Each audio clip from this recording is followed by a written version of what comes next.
వాయినం తీసుకునడానికి ముత్తైదులు ఎవరు వస్తలేరని చెప్పేసి ఏడుస్తూ ఉంటుంది లక్ష్మి.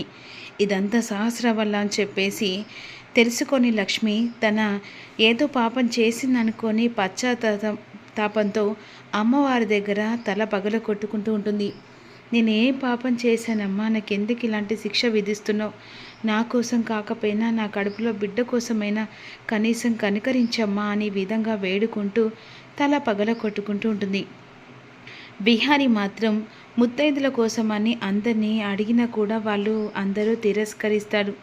ఈలోపు వెంటనే అమ్మవారు చూస్తూ ఊరుకుంటుందా? అమ్మవారు వెంటనే ప్రత్యక్షమై విహారీ దగ్గరికి వస్తుంది. ఇక ముత్తైదుల కోసం అని చెప్పేసి ఎదురు చూస్తున్నారు కదా, నేను వచ్చాను. ఎందుకంటే పిలిచిన తర్వాత ఎలా రాకుండా ఊకుంటానని చెప్పేసి అనేసరికి, అవునా మీరు వచ్చారు కరెక్టే అమ్మా, కాకపోతే కనీసం ఇంకా ఇద్దరైనా కావాలి కదా.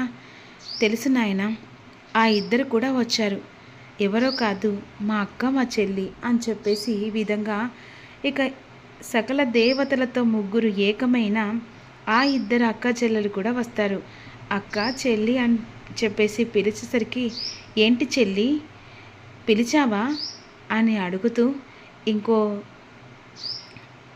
చెల్లి కూడా, ఏంటక్క పిలిచావా అని అడుగుతూ ఉంటుంది. ఒక భక్తురాలు బాధపడుతూ వాయినానికి ఎవ్వరు రావట్లేదని బాధపడుతూ ఉన్నారు ఇద్దరు భార్యాభర్తలు. మరి వాళ్ళ వాయినం తీసుకునడానికి వెళ్దామా? నువ్వు ఆజ్ఞేసిన తర్వాత ఎలా ఊరుకుందాం? వెళ్ళి వాయినం తీసుకుంటాం అని వెంటనే విహారి గారితో కలిసి ఆ ముగ్గురు దేవతలు వెనకాల వెళ్తూ ఉంటారు. ఈలోపు లక్ష్మి తల పగల కొట్టుకొని బ్లడ్ వస్తూ ఉంటుంది. ఇదేనా నాకు కావలసింది? నా భావన సంతోష్ చేసింది కాకుండా కడుపులో బిడ్డను కూడా మోస్తున్నావని. నీకు ఎవ్వరూ ముత్తైదులు రారు, నువ్వు చేసిన పూజ కూడా ఫలితం లేకుండా పోతుందే అని సహస్ర దూరంగా చూస్తూ ఉంటుంది. ఈలోపు లక్ష్మి తల పగల కొట్టుకొని రక్తం వస్తుండగా ముత్తైదులను తీసుకొని విహారీ వస్తుండగా లక్ష్మి పడపోతుండగా వెంటనే విహారీ వచ్చి లక్ష్మిని పట్టుకుంటాడు. ఏమైంది లక్ష్మి? ఈ తల మీద రక్తం ఏంటి? నా గురించి పక్కన పెట్టండి విహారీ గారు. ముత్తైదులు వచ్చారు లక్ష్మి. ఏంటి వచ్చారా అని ఆ ముగ్గురి దేవతలను చూసి చాలా మురిసిపోతూ ఉంటుంది లక్ష్మి. ఈలోపు ఆ ముత్తైదులను చూసిన ఒక్కసారిగా సహస్ర షాక్ అయిపోతుంది. వీళ్ళెవరు కొత్తగా కనిపిస్తున్నారు అని షాక్లో ఉండిపోతుంది.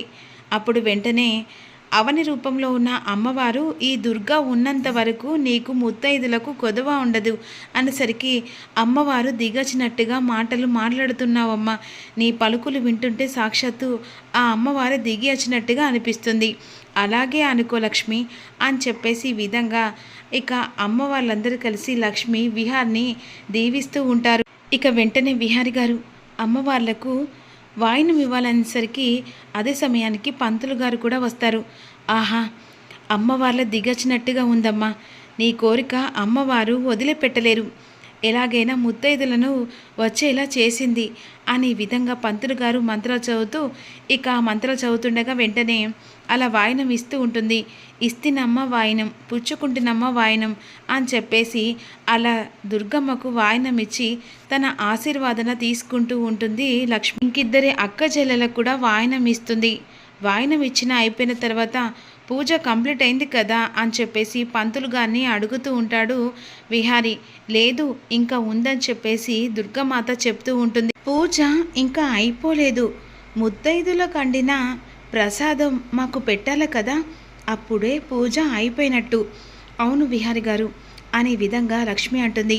ఓహో, ముత్తైదులకు అండిన ప్రసాదం ఎలా పెడతావో నేను చూస్తాను, అందులో విషం కలిపితే ఆ తర్వాత ఊరి జనాలందరూ కలిసి నిన్ను ఇక్కడే ఈ గుళ్ళో చంపేస్తారే అని చెప్పేసి వెంటనే ఆ ప్రసాదంలో ఎవరికి తెలియకుండా సహస్ర అందులో పాయిజన్ కలిపేస్తుంది.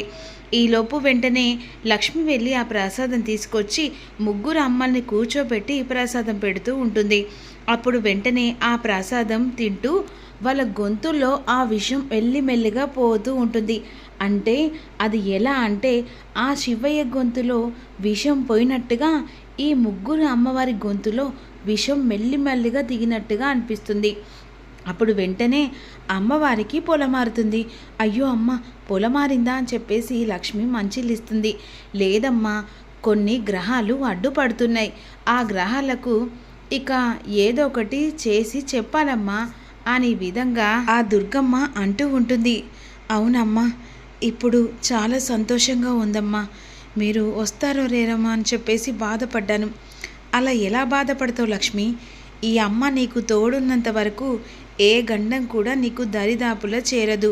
నీ కడుపులో బిడ్డ ఆయుష్తో నిండు నూరేళ్ళు చల్లగా ఉంటారు. నేను దీవిస్తున్నాను కదా. ఏ దుష్ట శక్తులు నిన్ను అడ్డుకోవాలని ప్రయత్నించినా ఈ అమ్మవారు సకల నీడగా నీకు వెన్నంటూ కాపాడుతూ ఉంటారు. ఇక వెంటనే కాస్త పొలమారుతుంది కదా, కొన్ని గ్రహాలు అడ్డుకుంటున్నాయి, వాటిని మేము దుష్కరణ చేస్తాం అని లక్ష్మి పూజకు ఆ అమ్మ వాళ్ళ దీవెన తోడవుతుంది. ఈలోపు సహస్ర వాళ్ళని చూసి షాక్ అయిపోతుంది. ఏంటి, వీళ్ళకి ఏం చేసినా కూడా అలాగే ఉన్నారేంటి అని అనుకుంటూ కంగారు పడుతుండగా ఆ ముగ్గురు దేవుళ్ళు ఒక్కసారిగా సహస్ర దగ్గరికి వస్తారు. ఏంటి, నువ్వు పెట్టింది మేము తిన్నాం, మరి వీళ్ళకేం కాలేదని చెప్పేసి ఆలోచిస్తున్నావా? ఎందుకు అవుతుంది? మేము లక్ష్మి పిలుస్తే వచ్చాం. అలాంటప్పుడు నువ్వు ఎన్ని చేసినా కూడా ఆ విషయం మాకు ఎక్కదు కదా. ఏంటి, ఏం మాట్లాడుతున్నారు? నేను విషయం పెట్టడం ఏంటి? నువ్వేంటో, నీ పరిస్థితి ఏంటో, ఆ పరిస్థితి ఎందుకు ఇలా నేను మార్చిందో నాకు బాగా తెలుసు. ఎందుకంటే లేని బిడ్డను ఉన్నదని చెప్పి, పెళ్ళి కాంది నిజమని చెప్పి, అంతేకాకుండా ఇంకా ఎంతమందిని ఇబ్బంది పెట్టి ఇద్దరి భార్యాభర్తలను విడగొట్టి నువ్వు ఎలాగైనా అతని జీవితంలో అడుగు పెట్టాలనుకుంటున్నావు. కానీ ఇది తగదు. ఎందుకంటే 3 ముళ్ళ వేసిన బంధం, ఏడడుగులు వేసిన ఆ బంధాన్ని విడగొట్టడం ఆ దేవుడి వల్ల కూడా కాలేదు. వట్టి మనుషులం మనమెంత. నీ కడుపులో బిడ్డనని చెప్పేసి అందరినీ నమ్మించి మోసం చేస్తున్నావే, అది తప్పు కదా. ఏంటి, నా కడుపులో బిడ్డ లేదని నీకెవరు చెప్పారు? నీ మనస్సాక్షి నువ్వే ఒక్కసారి ఆలోచించుకో. లేనిది ఉన్నట్టుగా, ఉంది లేనట్టుగా నువ్వు ఇలా ఎన్ని అబద్ధాలు ఆడినా ఆఖరికి నువ్వు ఒక్కదానివే మిగులుతావు. నీకు ఎవ్వరూ తోడురారు అనే విధంగా బోధించి అమ్మవారు వెళ్ళిపోతారు. ఇదేంటి, ఈవిడ లేని అన్ని నాకు చెప్పి ఇంకా లేని కంగారు పెడుతుంది. నాకు పెళ్ళి కాకపోవడం, నా కడుపులో బిడ్డ లేకపోవడం ఈవిడకి ఎలా తెలుసు? అసలు ఈవిడ నిజాన్ని బయట పెట్టకుండా ఆపాలే అని ముందుకెళ్ళేసరికి ఆ ముగ్గురు అమ్మవార్లు మాయమైపోతారు. ఇదేంటి, వీళ్ళు ఇక్కడే ఉండాలి కదా, వీళ్ళు ఏమైనట్టు అని కంగారు పడిపోతుంటుంది. ఈలోపు లక్ష్మి పూజ సంపూర్ణంగా అయిపోతుంది. వెంటనే లక్ష్మిని తీసుకొని విహారీ ఇంటికి బయలుదేరుతాడు. ఇక సహస్ర మాత్రం కంగు తిన్నట్టుగా భయపడుతూ నిజం బయటపడలేక ఇక గొంతులో ఇరికినట్టుగా టెన్షన్ పడుతూ ఉంటుంది. నిజం వాళ్ళకు తెలిసిందేమో అన్నట్టు కంగారు పడిపోతూ ఉంటుంది. ఇక లక్ష్మిని తీసుకొని వెళ్ళిన తర్వాత తలకు గాయమవుతుంది. వెంటనే తలకు కట్టి తీసుకెళ్తాడు. ఈలోపు అందరు చూసి ఏమైందిరా లక్ష్మికి అని అంటుండగా, ఏ లేదమ్మా, కాస్త దెబ్బ తగిలినట్టయింది అనేసరికి యమున షాక్ అయిపోతుంది. ఏంటి, తలకి దెబ్బ తగిలింది, అసలు ఎలారా అని కంగారు పడుతుండగా, ఏం లేదమ్మా, గుళ్ళో పూజ చేస్తుండగా అలా పడిపోయిందిలే, అంతే, ఏం లేదులే, రా లక్ష్మి అని చెప్పేసి లక్ష్మిని లోపల తీసుకెళ్తుంది. అప్పుడు పూజ కరెక్ట్గా అయిందని చెప్పేసి అనుకుంటుంది. ఇక ఈలోపు సహస్ర లోపలికి వచ్చి కంగారు పడుతుండగా ఒక్కసారి పద్మాక్షి వచ్చి వెనక్కి పట్టుకునేసరికి ఉలుక్కు పడుతుంది.